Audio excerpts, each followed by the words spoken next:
So please welcome Karl Soule. All right. Thank you, guys. So just a little bit of history about where we are with color and the Creative Cloud. Premiere Pro for many, many years, if you go all the way back to like Premiere Pro 1.0 through like CC or Creative Suite, 3, 4, 5. Under the hood, Premiere Pro has had this really nice 32-bit floating point engine for dealing with color. It's kind of always had this gold standard of working with color. But the controls for how to work with color were never the best. And we always wanted to kind of improve on this. We always were looking at ways that we could add additional color workflows. Obviously, with tools like Photoshop, color's a big deal at Adobe. We really want to make sure that we can do it right. And a number of years back, we acquired a company called Iridas. A German company had a high-end color grading tool called SpeedGrade, which seemed to be a pretty good fit for the Creative Cloud. One of the challenges we definitely saw with SpeedGrade is the majority of editors would open up SpeedGrade for the first time, kind of look at it, and close it back down again. It was great for what it did, and there were hundreds of installs of SpeedGrade in high-end color grading suites around the world.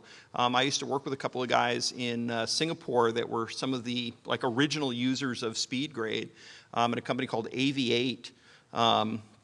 So I saw SpeedGrade, almost every country that I visited, there was a copy of SpeedGrade running. But just from a generalist, it didn't provide an easy entry level into getting involved in color. It involved learning a brand new tool. It had a tracker built into it, which was completely different from other trackers that we had in the suite. And we really wanted to kind of democratize color. So basically, the SpeedGrade team, the majority of the engineering team is still intact, but they're part of what we're calling the Adobe Color team. And the vast majority of them have been working on improving color workflows directly inside of Adobe Premiere to kind of give that democratization of color across the suite. And so we've taken the core engine of SpeedGrade, something called the Lumetri Color Engine, and we've put it into our core technology so that it's now both in After Effects and in Adobe Premiere. And we've kind of given it some different controls. The controls in SpeedGrade were something called a 12-way color corrector.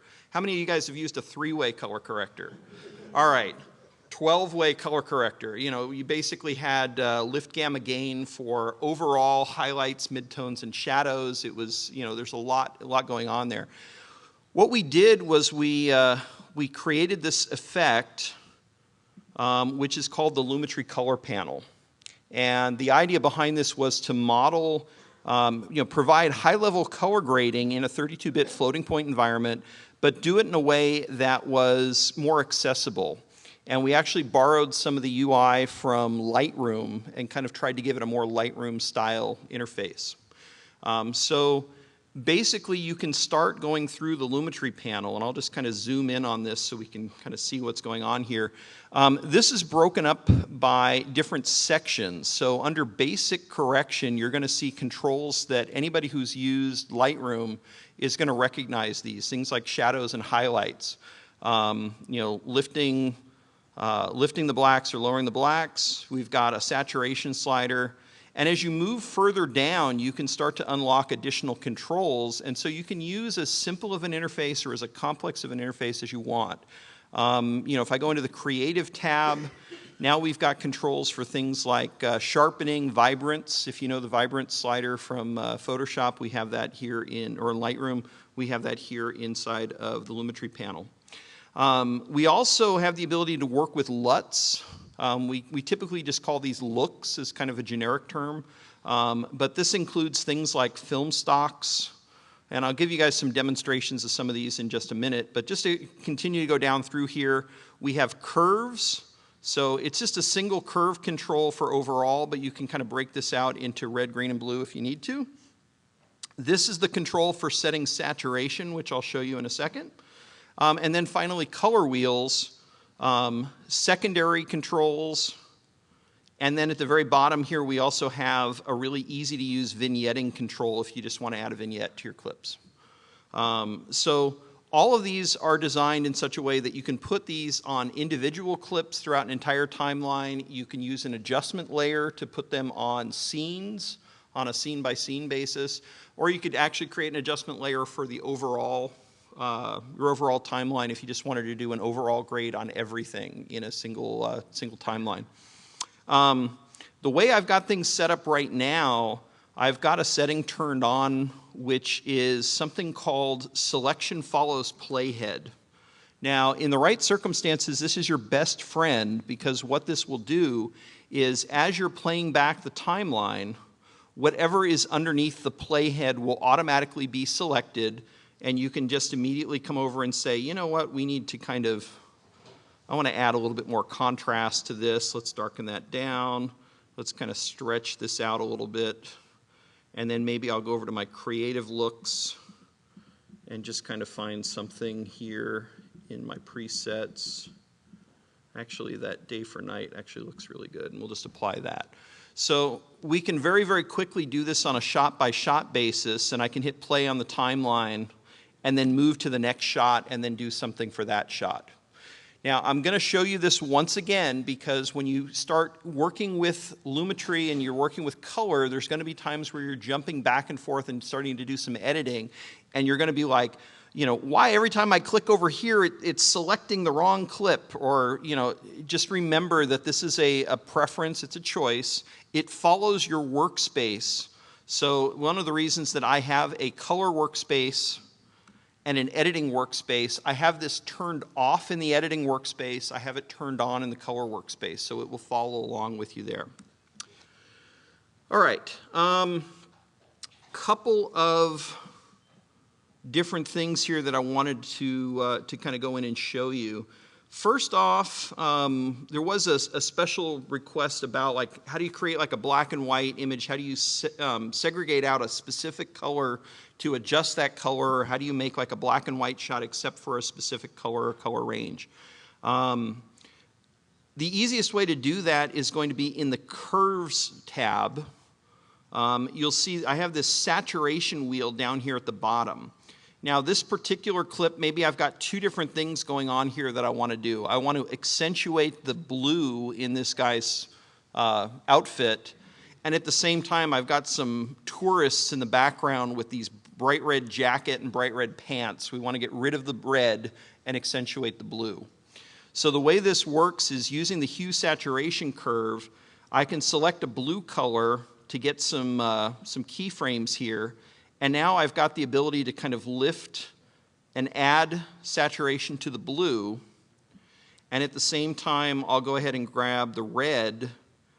And I might need to push this over a little bit, but you should be able to see I'm dropping out the red. So very, very quickly, we've gone from this to this. So that's just one example of how Lumetri can work. Now, one other thing that I wanted to quickly touch on, it was mentioned earlier that I have a control surface up here. I do have a tangent control surface, and I'm going to go ahead and jump over to, let's maybe jump over to a shot like this here. By default, this control panel, this is something that's very, very easy to set up in Premiere. You do need to install the drivers. But once you do this, Premiere supports this under Preferences Control Surface. And Premiere works with control surfaces that work with either tangent, Yukon, or Mackie controls, so it will also work with audio devices. But for color, we specifically added support for the tangent devices. So this, I'm currently using one called the Tangent Ripple. This is a $300 control surface. It doesn't have any display on it, but one thing you'll notice is as soon as I start touching the control panel, I get a little pop-up in the upper corner that's kind of telling me what the various controls are. So depending on what panel I'm in, if I want to dial in, we'll add a little bit of, kind of crush the blacks a little bit on this, let's add a little bit of a mid-tone, maybe cool this down a little bit, and then over in the highlights, we'll kind of lift the highlights up and maybe add just a bit of a, let's see, how about we go over, here. So pretty quickly you can actually dial this in such a way that, you know, by default this is just adjusting using the color wheels. And so that was all just done with the control surface. We went from here to here. Is it tracking it? You go to that screen, can you see your movement? If you go to the screen, can you see your movement? Yes, absolutely. So you can see the controls here, and one of the things that Lumetri does, the way this panel is set up, you know, any control that's been moved, you'll actually see it kind of highlight here. So even this shadow control, the fact that there's a plus in the center of it tells me that I've made a subtle adjustment to the color of the shadows. If you want to reset any of these with the mouse, if you double click on them, you can. And then I'll go back and grab the control panel. You can see there it is making that adjustment to the shadows. Okay. There's buttons on the control panel that you can actually use to shift between different modes. So you can see by holding this button down, this is actually giving me the ability to use this center wheel like a jog wheel. So there's a lot that this does. I don't have time to dive too deeply into, but just something that I wanted to point out. Now, if I jump over to, I'm going to jump over to a timeline here. This has got a single R3D file on it because I wanted to point something out in the effects. If you're looking for, you know, sort of preset grades, Premiere does ship with a whole bunch of different presets, and there's a special folder in here called Speed Looks. Now these are something that the company Speed Looks, they do offer additional Speed Looks that are available for download, but what's interesting about these, if you're working with mixed formats and different cameras, but you want to try and achieve a unified look, you can actually use specific speed looks for different cameras and you'll get the same look across. So if I know that this is a red clip, if I go into the red folder, and I'll go ahead and blow this up full screen so you can see each of these, I can use any of these speed looks for red, and if I then mix in some Canon 5D footage, I can grab the exact same look for Canon 5D, and it knows the differences between how the cameras are going to relate to color, and it'll help match the two together. It's not always 100%, but it definitely gets you about 90 to 95% of the way there. So if you're trying to mix different color looks, if one of the presets looks good enough and you say, you know, that's kind of the look I want to go with, it's an easy way to do that, do some really nice color grading just by dragging and dropping presets onto different clips. And I got to say, these speed looks are, they are really, really nice when you start diving into these. I'll just show a couple of quick examples here. Here's one called Blue Steel.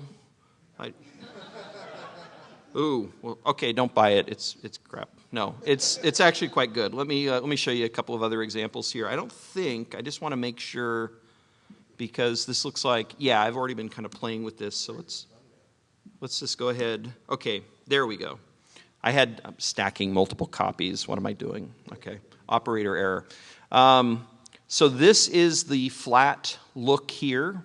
Again, just throw this on. Kind of a nice punchy look there. We'll go ahead and remove that. Let's try just like one more here before I can move on. Here's one called Gold Rush. We'll just go ahead and drag and drop that on.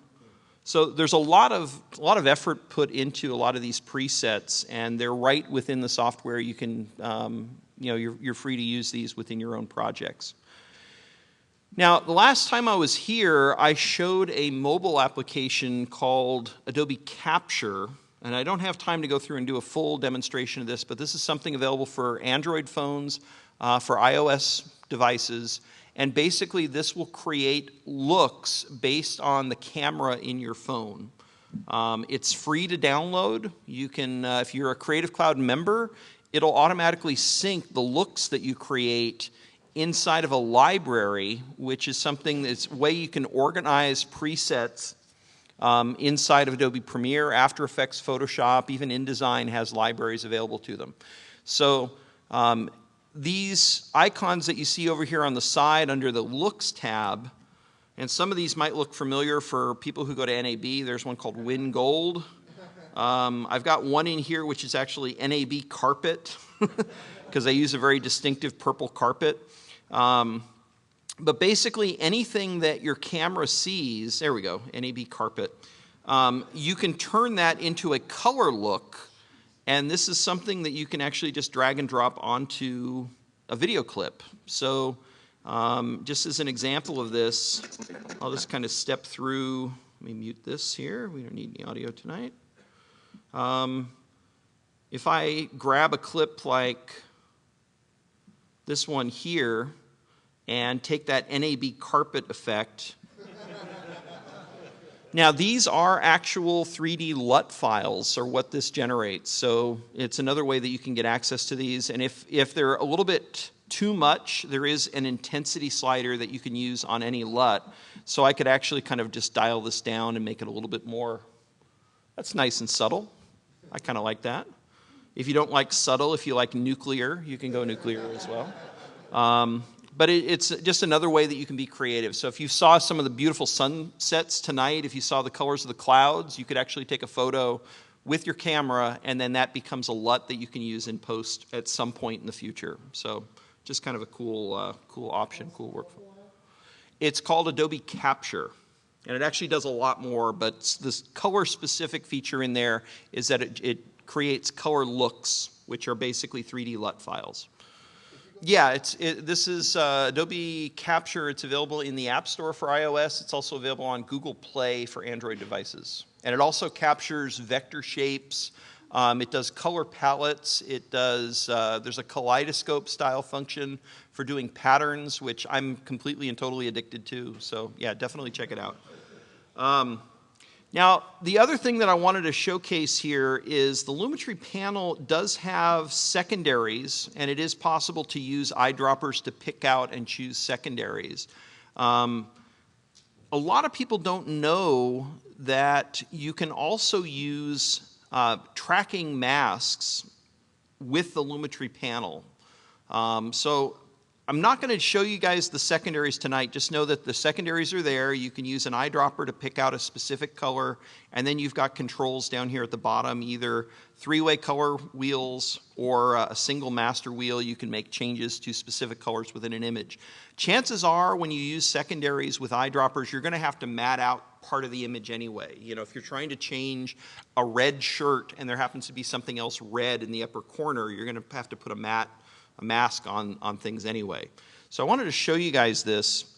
What I'm going to do is this particular guy looks a little bit washed out right now, so I'm just going to go to my Creative tab. And speaking of nuclear, let's just kind of really kind of blow this out so you can really see. Oh yeah, there we go. I just want to, please don't judge my color grading by this, but I'm doing this because, you know, uncontrolled environment. I just want to make sure that this is visible. Now, everything I've been doing with Lumetri so far has all been in the Lumetri panel, which is fine because it's kind of, when I'm in my color workspace, it's always there. I just touch the controls. But those of you who know how Premiere works, usually when you want to add an effect to a clip, you usually go to the effects bin, you drag that effect and you drop it into the effect controls tab, or you drag it and drop it over onto the clip in the timeline, and the controls usually show up over here in the effect controls. Lumetri is an effect. There it is. And the same controls that I have in the panel don't look quite as nice in the effect controls, but they're all still there. It's the same set of controls. The benefit of looking at these in the effect controls, I can keyframe them and I can mask and track them. So if you're looking to do something like in this case, I don't want that bright, crazy color on the entire clip. I just want it on the face of this guy. So I'm going to move away from the Lumetri Color Panel and come over to my effect controls. And up at the top of the controls, you'll notice that there's a pen tool for drawing a mask. There's a 4-point polygon mask and there's also an ellipse mask. So I'm just going to use the ellipse mask in this case and position this, and there's feathering controls. So kind of feather that down a little bit. I could kind of tighten that up a little bit if I needed to or wanted to. That's probably good enough. And then from here, we can track the path of this. And the tracking is actually based on the rigid mask tracker in After Effects. It's the same engine underneath the hood. So what this means is now if I wanted to just track this forward, I'll just hit track forward.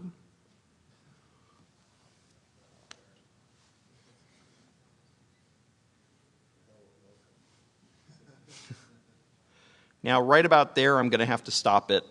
Fair enough, his face is not visible anymore. But you now see that we now have this nice track. And if I turn this on and off, you can see that's what it looked like originally. Now we've just given him, some presence in the shot. Probably too much, but for demo purposes, you're seeing kind of what I'm doing here. As far as saving out presets, if you do something that you like over in the Lumetri Color Panel, you do have a couple of options as far as saving this. You can save this as an Adobe Premiere preset, and by doing this, this is going to show up in the effect controls, and you can use this in any other project. It basically, all of the settings on all of the different panels within Lumetri, it all gets saved as a single preset, and it's modifiable. So if you get something you want to use that as a starting point maybe in the future, you can definitely save it that way. You'll notice there's a couple of other options here for exporting out looks and .cube files. .cube is a type of a LUT.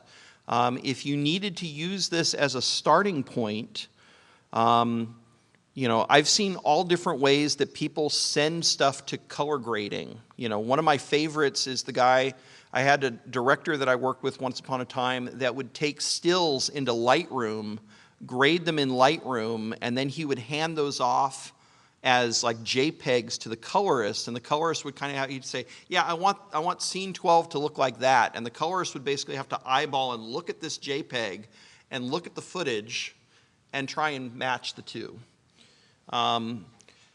One option that I'm starting to see is it's possible with Lumetri to kind of do a bit of tweaking to the color, and you can export this out as a .look or a .cube file. At least one of those can be opened up in Resolve, Baselight, whatever color grading application that you're going to go to if you want to move like up a notch, if you need advanced controls. But quite honestly, what we have here, is designed for the majority of users out there. Question?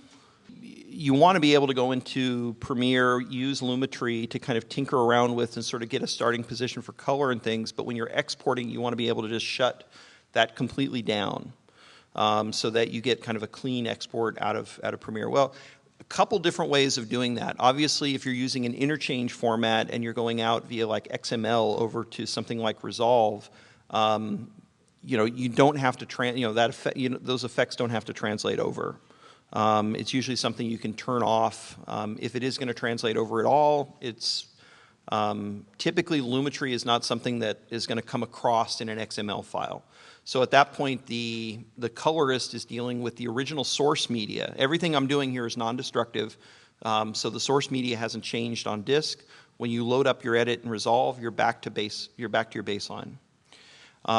There is another option if for some reason you need to render this out and you're going to chop this up later.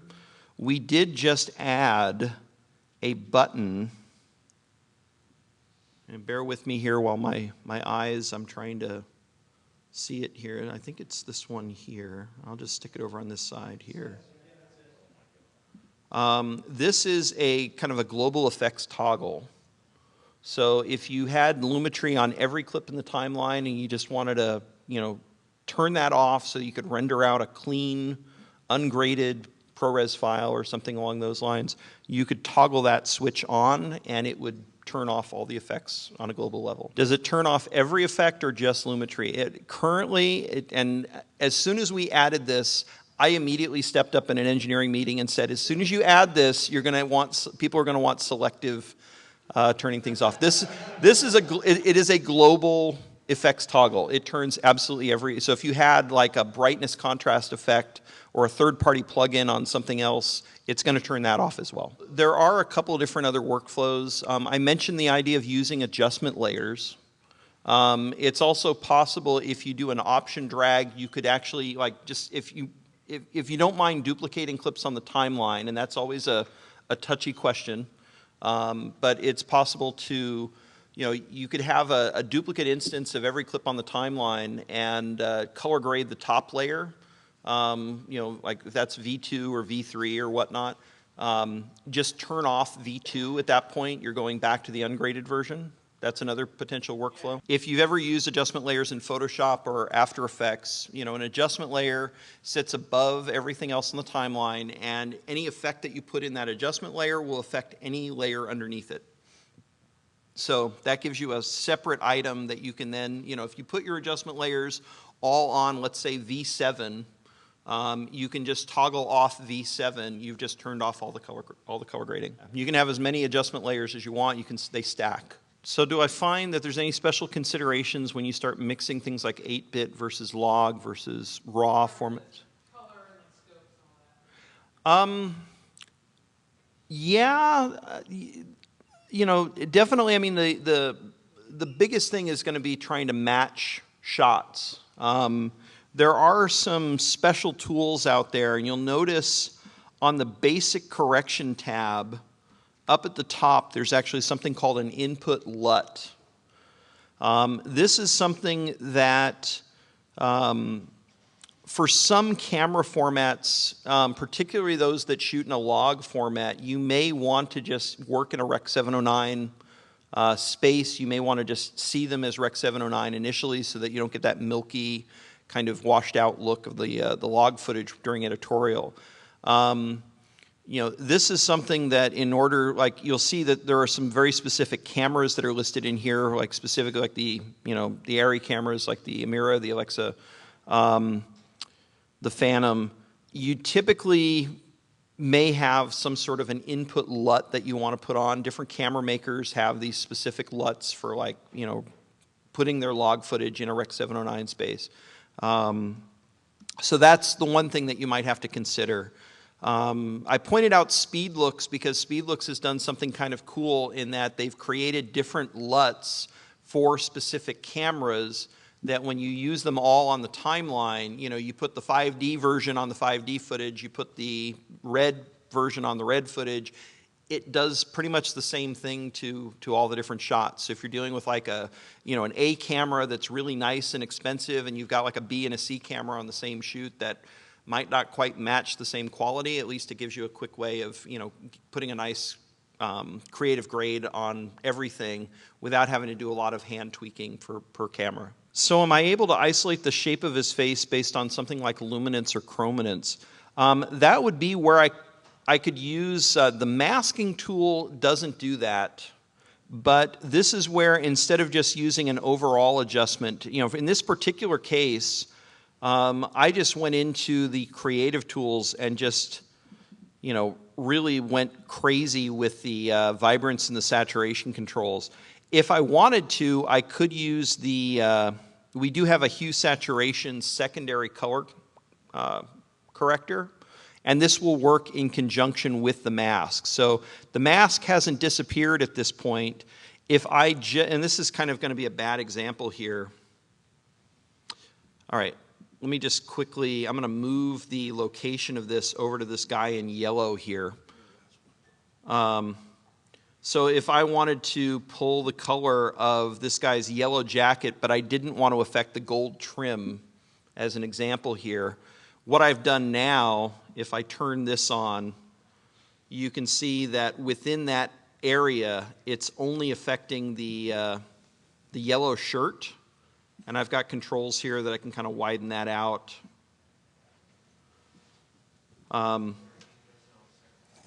Yeah, so for a situation like that, I would use the HSL secondary as a way of just adjusting one particular area. All right. Now, there's one quick last thing that I want to show you, and I don't want to.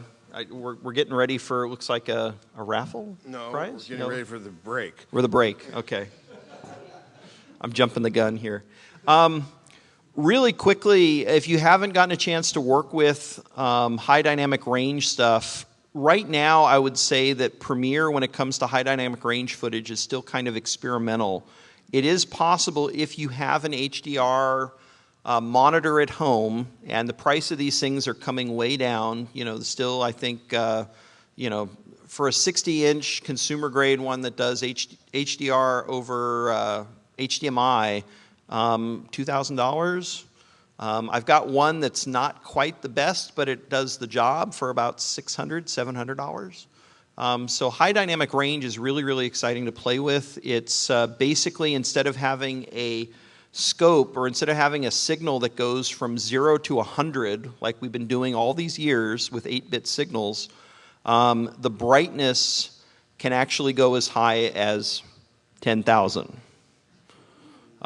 There's nothing out there that currently does that. I think the top end right now is about 4,000 nits, which is still kind of face melting if you get a chance to see something like a Dolby Pulsar monitor in action. But a lot of the content being produced online today for places like Netflix and Amazon, they are mandating that you do a high dynamic range grade of the content. Because I think this is more exciting than 8K ever will be, because I think with 4K we've kind of hit the limit of what our eyes can see. But HDR, when you see this, it will pop off the screen. It is possible to play around with this currently in Premiere, but this is an area of exploration that we're going to kind of continue to work on, and that's why I got up earlier to kind of ask the question. If you do want to play with HDR content, it is possible. If you turn on a special HDR mode in Lumetri, it gives you the ability to set where your white point is going to be, and then you get this fourth wheel that you can kind of play around with. So it is something that we're kind of tinkering with. It's not a complete workflow at this point. It works for certain things, not others. You can come see me at the break. I can kind of give you some details on it. But this is an area that we definitely want to explore moving forward. All right. Thank you, guys. Thank you very much, Karl Soule.